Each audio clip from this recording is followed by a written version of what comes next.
Hi everyone, आज मैं आपको माय लिटिल प्रिंसेस के एपिसोड 1 पार्ट 2 की हिंदी एक्सप्लेनेशन दूंगी। तो चलिए let's get started. Jing Shen के पूल में गिरने वाली बात इंटरनेट पर काफ़ी ज़्यादा वायरल हो जाती है। वो पूछते हैं कि क्या वो ये सब डिलीट करवा दे, तो वो लड़की कहती है नहीं, मैं इस चीज़ का बदला शू याओ से खुद ही लूँगी। वो कहते हैं कि शू याओ के पेरेंट्स ने काफ़ी ज़्यादा उसको इस चीज़ को लेकर डांटा है, पर जिंग शेन कहती है कि अब वो शू याओ से अपने तरीके से बदला लेगी, उसको अपना बॉयफ्रेंड बनाएगी और फिर बाद में उससे ब्रेकअप कर लेगी। वो एक और चीज़ कहती है कि जिस लड़के ने उसे बचाया उसका पता लगाएं और उसको एक नई वॉच दे दें। लड़का पहले से ही पार्टी से चला गया था, इसलिए उसके बारे में जिंग शेन को कुछ नहीं पता। जिंग शेन को हमेशा से लगता है कि उस पर किसी चुड़ैल का श्राप है कि जिस लड़के को वो लाइक करेगी वो उसे कभी पसंद नहीं करेगा। उसे ड्राइंग करने का काफ़ी ज़्यादा शौक़ था। अपनी लाइफ की काफ़ी चीज़ें वो अपनी नोटबुक में ड्रॉ करती थी। लिन सिंग शेन अगले दिन जॉगिंग करने की एक्टिंग करते हुए अपने मंगेतर के घर के आगे उसका वेट कर रही होती है। तभी साइकिल चलाते हुए एक लड़का उनके सामने से निकल रहा होता है, जो था जियांग न्यान यू। जियांग न्यान यू का कुछ सामान नीचे गिर जाता है, जिसे सिंग शेन उठाकर पूछती हैं कि ये तुम्हारा कुछ गिर गया है, पर वो तब तक काफ़ी ज़्यादा आगे निकल गया होता है और उसकी आवाज़ उस तक नहीं पहुंचती। जिंग शेन पीछे मुड़ती है और वो यांग यांग से टकरा जाती हैं। यांग यांग के हाथ में एक केक था जो सीधा ज़मीन पर गिर जाता है। जिससे पहले कि वो कुछ समझती तब तक उसका मंगेतर वहाँ पर पहुँच जाता है। उसके मंगेतर यानी शू याओ को ये लगता है कि जिंग शेन वापस से यांग यांग को परेशान कर रही है, उसको बुली कर रही है। शू याओ अब यांग यांग की साइड लेने लगता है और यांग यांग वापस से डरने वाली एक्टिंग करने लगती है। वो कहती है कि सारी उसी की गलती है, जिंग शेन ने ऐसा कुछ नहीं किया जो तुम उसे डांट रहे हो। यहाँ शू याओ जिंग शेन को काफ़ी बुरा कहने लगता है और यांग यांग वहाँ से चली जाती है। जिंग शेन कहती है कि मैं जॉगिंग कर रही थी और मुझे तुमसे मिलने का मौका मिल गया। शू याओ को पता है कि वो वहाँ जानकर खड़ी थी ताकि वो उसको अपनी बातों में फंसा सके। लिन सिंग शेन अब उससे पूछती है कि क्या वो उसके साथ चाय पीने बाहर चलेगा। शू याओ थोड़ा सोच समझकर कहता है कि वो वहाँ ज़रूर आएगा। उसे चाय पर वो इनवाइट कर देता है। अब वो घर में टाइम पास करने के लिए जियांग न्यान यू की डायरी पढ़ रही होती हैं, जो उससे गिर गई थी। जियांग न्यान यू की डायरी में उन्हें ये देखने को मिलता है कि उसकी राइटिंग काफ़ी सुंदर है, पर नाम काफ़ी अजीब सा है। अब उसके घर की रेख देख करने वाला लड़की को शू याओ के साथ चाय पर ले जाने के लिए आ जाता है। लड़की तैयार शैयार होकर वहां जाती है और तभी उनकी मॉम का वीडियो कॉल आ जाता है, जिसमें वो कहती हैं कि मैंने रिपोर्टर्स और फोटोग्राफर्स को तुम दोनों की फ़ोटो लेने के लिए भेज दिया है और वो कहती हैं कि तुम कोई भी गड़बड़ मत कर देना, तुमने अच्छा स्टेप लिया है उसके साथ डेट रखकर, अब कोई गड़बड़ मत कर देना। लड़की अब काफ़ी ज़्यादा वेट करती है, पर वो लड़का अभी तक नहीं आया होता। वो उसको कॉल करती हैं, वो काफ़ी कॉल काट देता है। फिर उनमें से एक उठाता है और कहता है ये मेरा बदला था यांग यांग की तरफ से, तुम सोचना भी मत कि मैं तुम्हारे साथ कभी बाहर डेट पर जाऊंगा। ये सुनकर वो काफ़ी ज़्यादा गुस्से में हो जाती हैं और काफ़ी ज़्यादा इरिटेटेड हो जाती हैं, जिससे वो अजीब अजीब हरकतें शुरू कर देती हैं।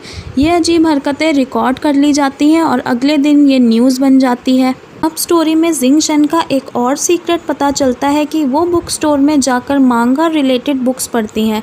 जहाँ वो बुक्स पढ़ती हैं वहाँ टेडी बियर के कॉस्ट्यूम पहने जियांग न्यान यू होता है। जिंग शेन को देखकर वो अपना मुंह छुपा लेता है। उसको एक नॉर्मल सा टेडी समझकर वो उसके साइड में बैठ जाती है और शू याओ और यांग यांग के बारे में बुरा बोलना शुरू कर देती हैं और अपनी बुक में उसकी ड्राइंग भी बना रही होती हैं। जियांग न्यान यू बार बार उसमें झांक रहा होता है और वो तभी जियांग न्यान यू की भी बुराइयां करना शुरू कर देती है। वो खुद में ही बड़बड़ाने लगती हैं कि ये सारी गलती जियांग न्यान यू की है, अगर वो नहीं होता तो उसके साथ ये सब कुछ नहीं हो रहा होता। जिंग शेन के दिमाग में ये भी आता है कि शायद जियांग न्यान यू और उसका मंगेतर आपस में डेट कर रहे हैं, तभी वो एक दूसरे की बात आपस में नहीं बनने दे रहा। ये उनको थोड़ा मजाकिया लगता है और वो हंसने लग जाती हैं।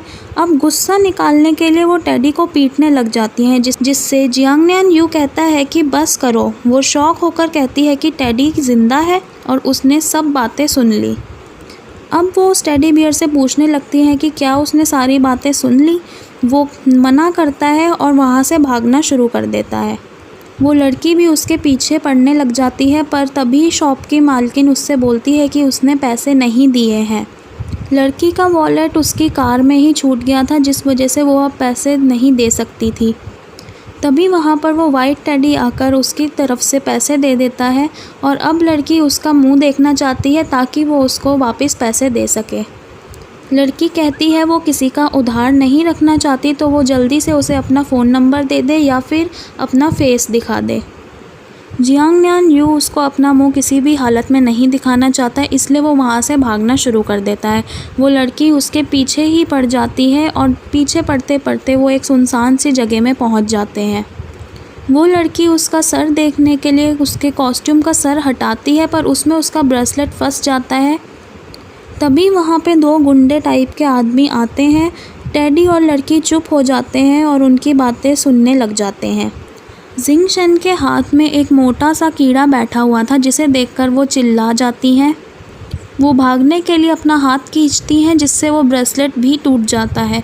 अब वो भागते भागते एक गुंडे से टकराती हैं, जिससे दोनों के फ़ोन नीचे गिर जाते हैं और आपस में एक्सचेंज हो जाते हैं। अब जिंग शन बहुत तेज़ी से भागने लगती है और भागते भागते वो गिर जाती है। पीछे से टेडी बियर भी भागते हुए आ रहा होता है और वो लड़की को उठा लेता है और उसे लेकर चलने लगता है। लड़की कहती है कि वो खुद चल सकती है, उसे ज़्यादा हीरो बनने की ज़रूरत नहीं है। लड़की का ध्यान इधर उधर होता है और टेडी वहाँ से भाग जाता है। अब जिंग शन अपने घर पहुँच जाती है, जहाँ उसकी मम्मी उसका वेट कर रही होती हैं। वो उसको बुरी तरीके से डांट देती है कि तुम्हारे बारे में ये गलत न्यूज़ फैल चुकी है। तुम्हें इतना छोटा सा काम दिया था और तुम वो भी नहीं कर पाई। तुम्हें सिर्फ शू याओ को अपना बॉयफ्रेंड बनाना था और तुम उसको भी नहीं कर पाई। अपनी मम्मी की डांट सुनकर वो काफ़ी ज़्यादा उदास हो गई और अपने कमरे में चली गई। अपने फ़ोन का पासवर्ड खोलने लगी तो फ़ोन नहीं खुला। उन्हें अभी भी अंदाज़ा नहीं हुआ कि वो फ़ोन एक्सचेंज हो चुका है उस गुंडे के साथ। वो उस फ़ोन को अपने दूसरे फ़ोनों से भरे ड्रॉर में डाल देती हैं और एक नए फ़ोन में चेक करती है जियांग न्यान यू के बारे में। वो इंटरनेट पर देखती है कि जियांग न्यान यू अभी अपनी छुट्टी पर गए हुए हैं, इसलिए वो शू याओ के कॉलेज में अब जा सकती है और उसे अपना बॉयफ्रेंड बना सकती है। अब जब जिंग शन को पता ही लग गया था कि शू याओ 4 लीफ नाम के कॉलेज में पढ़ते हैं, तो वो डिसाइड कर लेती हैं कि वो भी अब इसी कॉलेज में पढ़ा करेंगी। नेक्स्ट सीन में ये दिखाते हैं कि शू याओ और जिंग शन एक साथ गाड़ी में बैठे कॉलेज पहुंच जाते हैं। वहाँ पे शू याओ यू यांग यांग से टकराता है और जिंग शन जियांग न्यान यू को देख लेती है।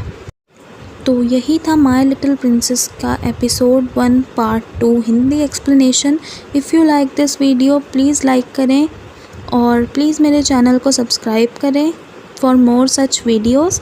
Till then take care.